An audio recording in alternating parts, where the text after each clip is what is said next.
Аят жана берекенин сыры. Илгери бийик тоолордун арасында Гүлстан аттуу абдан кооз жана бай падышачылык болгон.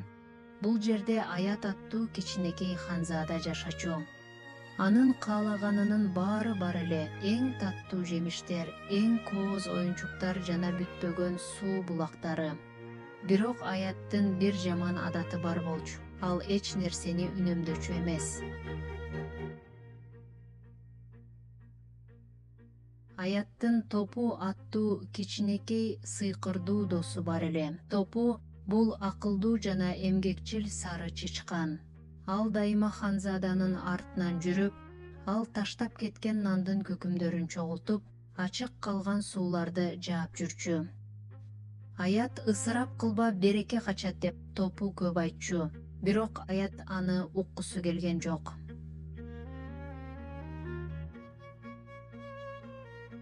Күндөрдүн биринде Аят ашканага кирип, бир стакан шире ичти да, калган жарымын жерге төгүп салды.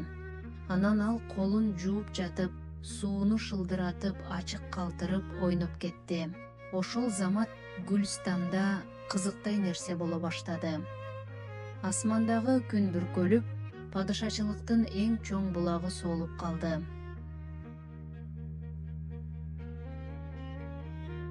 Эртеси эртең менен Аят ойгонсо, анын сүйүктүү бакчасындагы гүлдөр соолуп, дарактар куурап калыптыр. Ал тургай падышалыктын ашпозчулары да эч нерсе бышыра албай калышты. Себеби кампалардагы тамак аштын баары жок болуп кеткен эле. Аят коркуп кетти. Эмне болду деп сурады ал.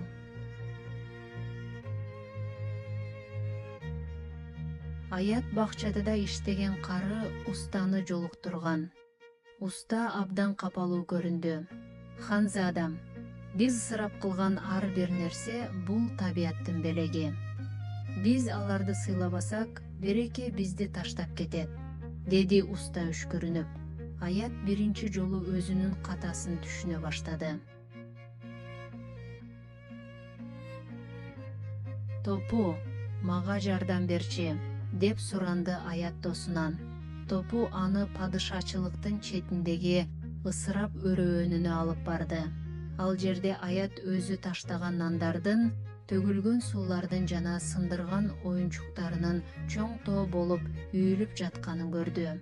Бул жер абдан муздак жана караңгы эле. Ошол жерден алар кичинекей бир чаарчыкты көрүштү. Кийик аябай суусап, чаңкап калыптыр, бирок анын алдында Аят төгүп салган кир суулар гана жатты. Аят кийикти көрүп жүрөгү ооруду. Мен ушунчалык көп сууну жөн эле төгүп салган турбаймынбы? Ал эми башкалар сууга зар болуп жатышат, деп ыйлап жиберди Аят. Аят дароо ишке киришти. Ал өрөөндөгү чачылган нандарды чогултуп, канаттууларга берди. Сынган оюнчуктарды оңдой баштады. Эң негизгиси, ал ар бир тамчы сууну үнөмдөп, куураган өсүмдүктөргө куя баштады. Ал талыкпай эмгектенип, бир дагы нерсени жөн эле ыргыткан жок. Топу Аяттын өзгөргөнүн көрүп, абдан кубанды. Сен эми берекенин сырын таптың, Аят. Үнөмдөө бул кедейлик эмес, бул акылмандык жана табиятты сүйүү, деди Топу. Алар чогуу падышачылыкка кайтып келишти жана Аят баарына үнөмдүү болууну үйрөттү. Көп өтпөй Гүлстан мурункудан да кооз болуп калды. Фонтандар кайрадан атып, дарактар таттуу мөмө берди. Аят эми эч качан ысырап кылган жок. Ал түшүндү. Биз колдо бар нерсени бааласак гана, бакыт жана береке биз менен түбөлүккө калат. Ырыстууга жуучу келет, ырысы жокко доочу келет. Ырыстуунун аты гүлүк, кызы сулуу чыгат.